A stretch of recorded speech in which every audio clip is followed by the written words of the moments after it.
Let's bring out our guest of honor to talk about Mirror Mirror. She plays Marlena Moreau, and she is fantastic in this episode. Please welcome to the stage, BarBara Luna.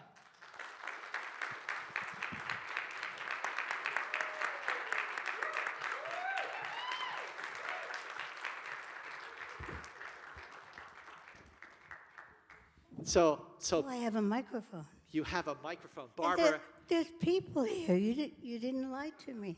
Yeah, I told you we had people here. And so Luna, she likes to be called Luna.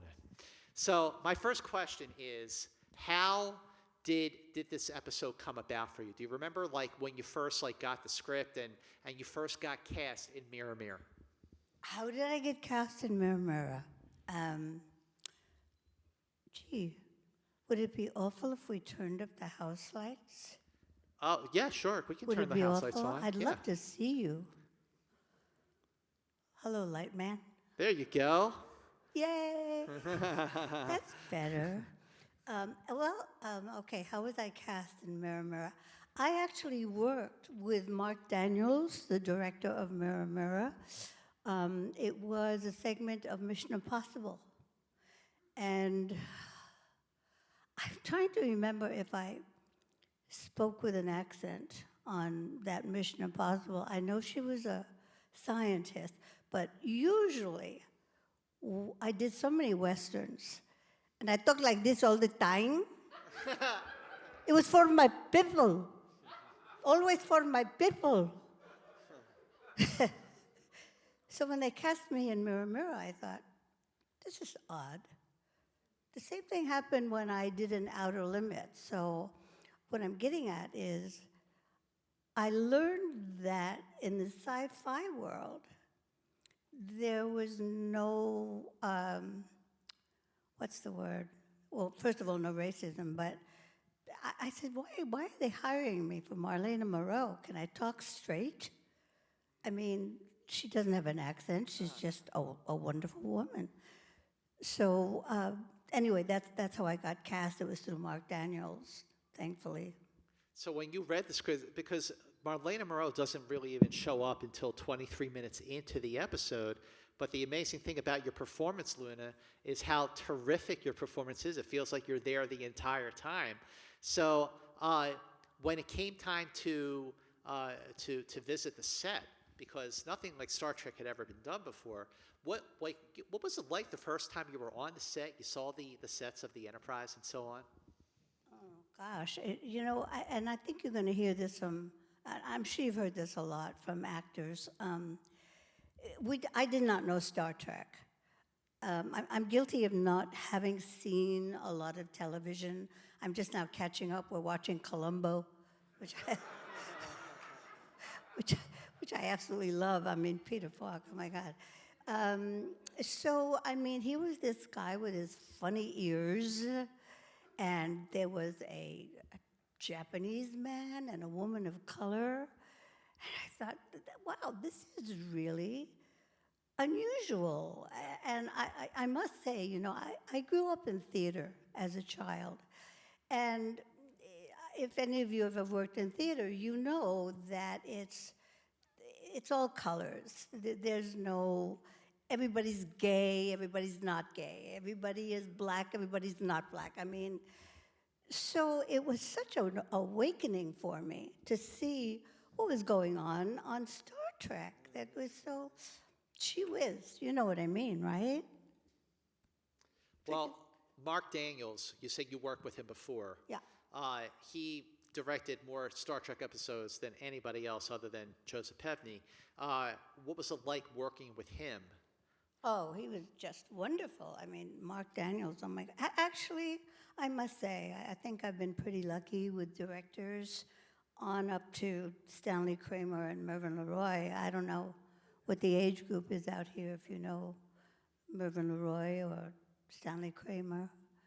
But I put Mark Daniels right up there with the big guys. I mean, he directed. He really directed. Usually there's not much time.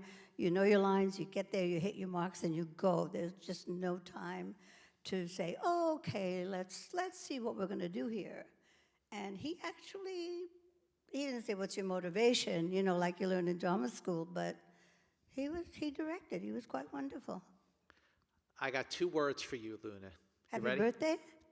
Happy birthday is 1 word, two words. Almost. Not quite.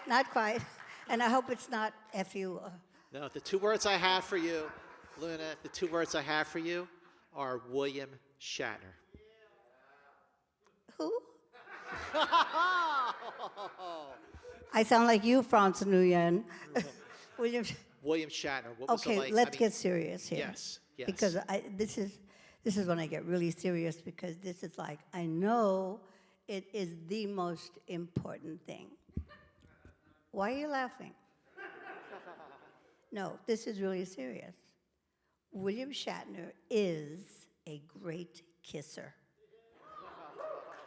Okay, we got that out of the way. No, I'm joking because, first of all, he just says hello, and I fall down laughing. He's funny. He is very funny. Although I don't know if you've ever read about it, because it's been in print a lot, what happened when I was filming. Anybody know what happened? I'm going to ask you about that, so okay. save that story. Okay. I want to ask you separately about that. Anyway, about William Shatner? Yeah, so working with him, because, so many of almost all of your scenes are with Shatner. And, this is a show that shoots in 6 or 7 days. So, you have a lot of pages to get through in a short period of time. So what makes, because Shatner, so many people in the room will agree that Kirk was the role he was born to play. He's terrific. What makes him a great actor to work with from your perspective? He was very professional. This might sound like I'm being a little bit prejudiced, but I find that most people who've done theater, as he did with, I'm going to introduce my friends in a little bit, but he was on Broadway in the world of Susie Wong. That's right. I might as well do it. France Nguyen is here, ladies and gentlemen, if you haven't already seen her, from Elan of Troyes. Stand up, beautiful. Stand up, Blondie. Come on, Blondie. Blondie, stand up. From Atlanta, Troyes, welcome. I think that France's entrance in Ilana Troyes is the best entrance of all the ladies. Oh, that's a great entrance. Remember? Yeah, they the started transporter. her feet, and then they work all the way up to that gorgeous face. Oh, my God, what an entrance. Well, while we're at it, anybody here see The Cage this morning? Yeah, well, Sandra Gimple is here. She's actually an actress stunt coordinator to this day. It would be easy for me to tell you what she didn't work on versus what she did work on. Sandra Gimple, ladies and gentlemen. The Cage. Welcome. You actually did 2 Star Treks beside The Cage. You also did Man-Trap? Oh, you were the salt vampire Sandra, where in the are you? Man-Trap. Wow. Oh, I'm looking at the wrong person. Sorry. Sean Kenny, ladies and gentlemen, from stand up, Sean. Captain Pike.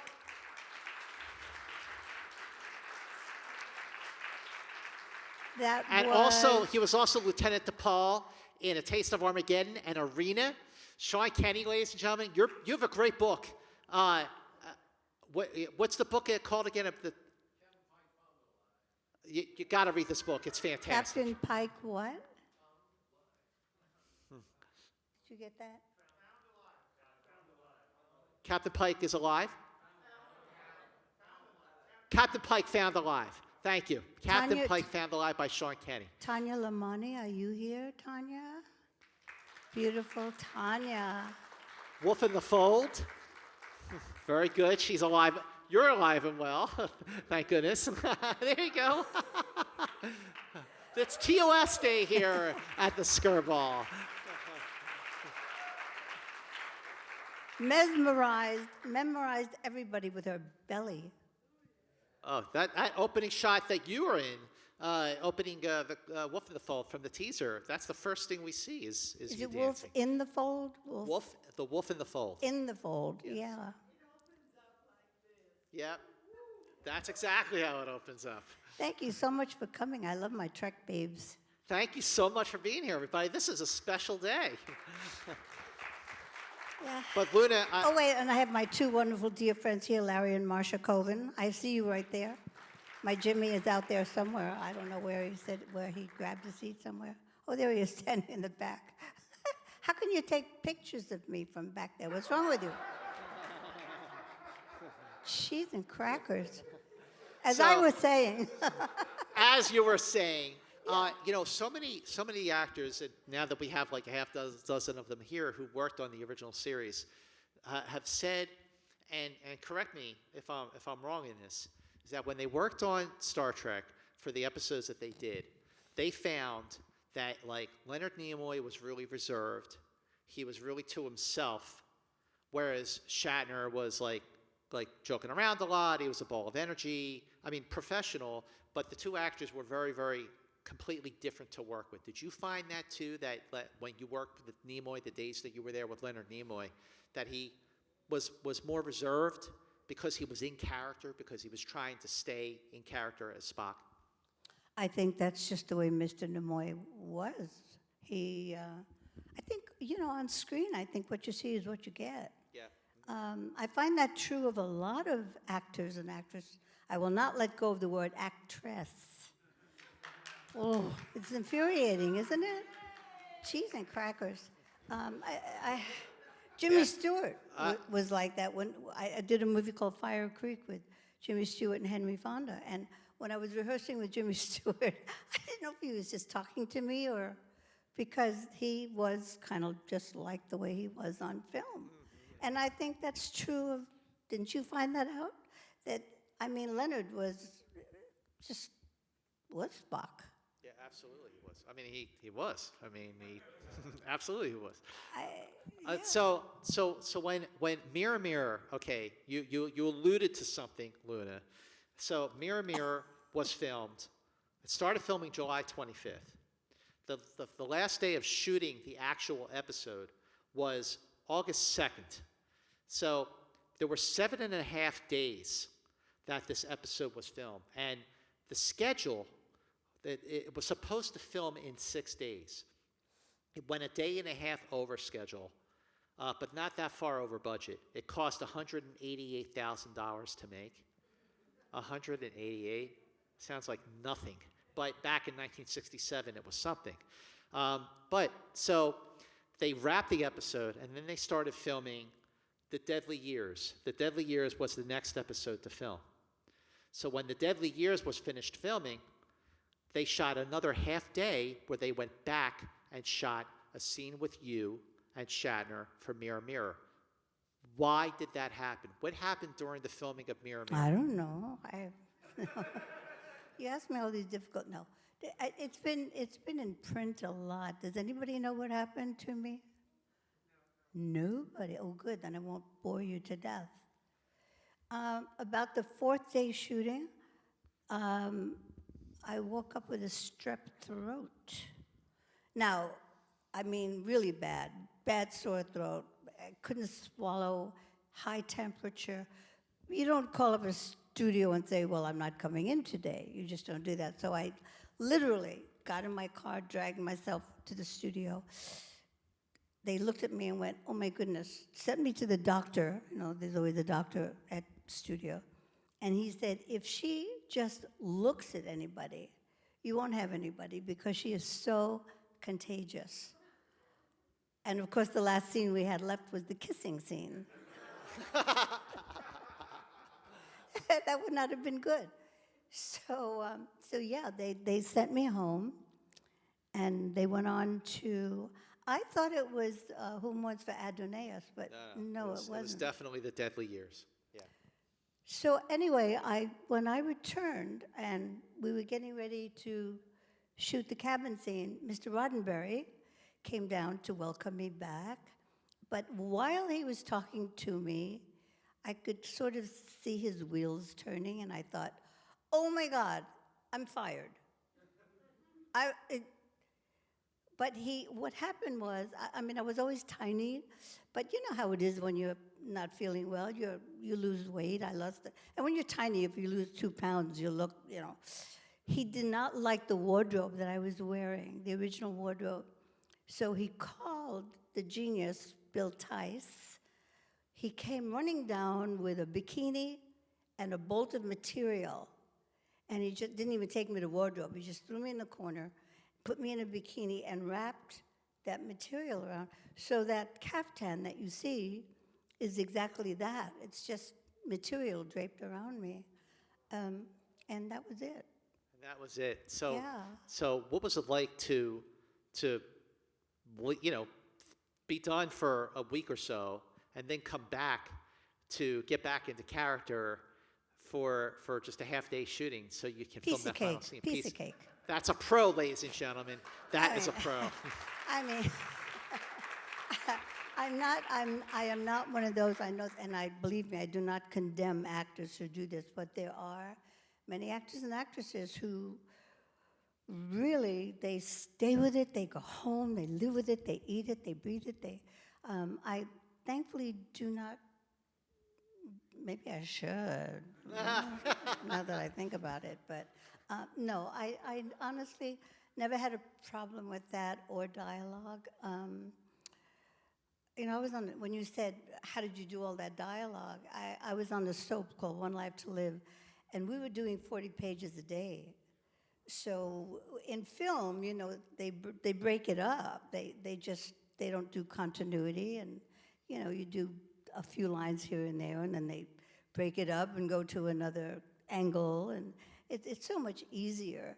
So it really was quite easy to getting back there. I just felt badly about holding up the company. And George Takei they were really in trouble because he was scheduled to go into the Green Berets. That's Remember right. that film? John Wayne. In fact, I was told that there's a scene, I think it's maybe the fencing scene in the hallway. It's not George. It's somebody else. Because they had to let him go.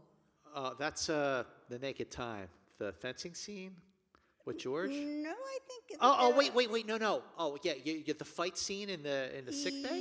Yeah. Really? Well, he Yeah. did have to go. In fact, I mean, I'm the last person to ask, but... he did leave. He missed like 9 episodes because he was filming the Green Berets, and that went over schedule. And, you know, George was supposed to be in Gangsters of Triskelion, and he was still with John Wayne filming Green Berets, so they rewrote his lines for Walter Koenig to do. But he finally came back, I think, in time for Return to Tomorrow with Sargon. So, yeah, don't worry, I got you, Luna. I'm that guy. You know, I'm that guy. I've got all the, I mean, I got my honestly, research. I've only seen Mirror, Mirror twice. Really? And I know you've heard this from actors and actresses before. It's hard to look at yourself. And for instance, when you look in the mirror, you look in the mirror. You're not moving, right? So you don't know, we don't know what we look like when we're being animated. So when you see yourself on film, and I'm sure you've all seen yourself on film somewhere along the way, and you're talking and you're making faces and you're like, who the hell is that? You know what I mean? So it's all very peculiar to, but I'll tell you what I do marvel at. And I did something as an actress that one should never do. Sean, you know what I mean. France, you know what I mean. The scene when Captain Kirk comes into, on the alternate universe, when he comes into the cabin and Marlena is lying on the bed, I did something an actress shouldn't do. Which was what? Well, I was saying to myself, I wonder how he's going to do this. How is he going to pretend that he knows Marlena? And he's going to walk that, as an actor, he's going to walk that fine line of, who the hell is this? What do I do now? And, you know. Act like he knows her, right. Yeah, so I was watching him, like a director, watching him so closely to see how he was going to play it. And I must say, he's incredible. He really was. I mean, he just played that entire show walking that fine line, of course, until he kisses her. Then it was, oh my God, who is this man? Listen, I mean, that whole episode, at least the first half of the episode, like when he steps off the transporter platform and he's like, clearly this is not his Enterprise, but he has to act like it is. You're right. That's one of the strengths of the episode is that he walks that line. With your illustrious career, I just want to read a few of your credits. You mentioned Fire Creek with James Stewart and Henry Fonda. There's also The Concrete Jungle with Jill St. John, Ship of Fools with Vivian Leigh. On Broadway, you had South Pacific, The King and I. On TV, The Untouchables, Hawaii.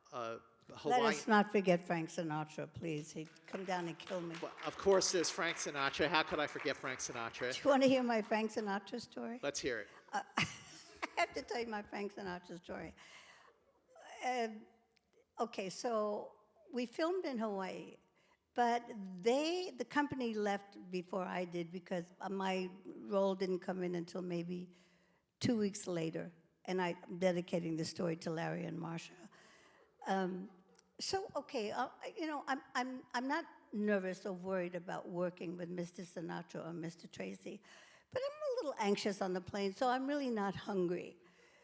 So I get to Hawaii, they greet me at the plane, and now they're all in a restaurant, in a Chinese restaurant, and now I'm starving.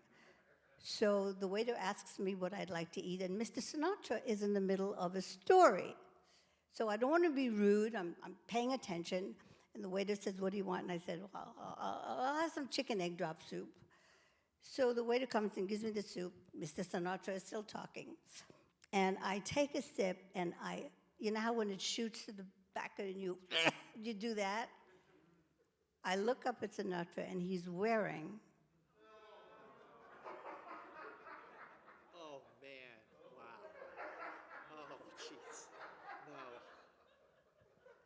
I thought, okay, back on a plane, I'm out of here. Egg. Talk about egg on face. I mean, but he was so sweet. He just picked up his napkin and wiped his face, and he continued talking. And I went to bed without eating. I was like, am I really going to put food in my mouth? No. Thank God I had a protein bar or something. That's a good story. So last question for you, Luna, is why do you think that Mirror, Mirror is so beloved? Why do people love it so much? Why do you think that people, after 55 years, still love this episode so much? You know, Jimmy and I were talking about this the other night. There are things in life that... Okay, what makes the world go round? I mean, what connects us? Music is one, ideas. Okay, ideas, I mean, some are good, some are bad. Star Trek, I'm so sorry for the people who do not understand Star Trek. You're all brilliant, as far as I'm concerned. And while I'm at it, thank you so much for continuing to be so loyal. I mean, you have given us another dimension, which we are so thankful for and so grateful. Anyway, the stories, the ideas, as I mentioned earlier, there's no racism. There is no prejudice. Everything is good. There's no hatred. Let's find what's good about it. So those ideas, whether we were conscious of it or not, they get your wheels turning, they get you thinking. They're good ideas. Everything about it is so wonderful. So when people who don't understand the value of Star Trek, I just shrug my shoulders and say, maybe one day they'll come around. I mean, if everybody in the world loved Star Trek, I think we'd have a much better world, wouldn't we? Really? I mean, honestly. Well, so the answer to why we're still here is because we understand the value of good, don't absolutely. We? I mean, yeah. Well, listen, BarBara, Luna, thank you so much for being here, sharing your memories Thank you. of Mirror, Mirror. Really special day. And thank you, everyone, from the original series for being here. This is awesome. This is awesome.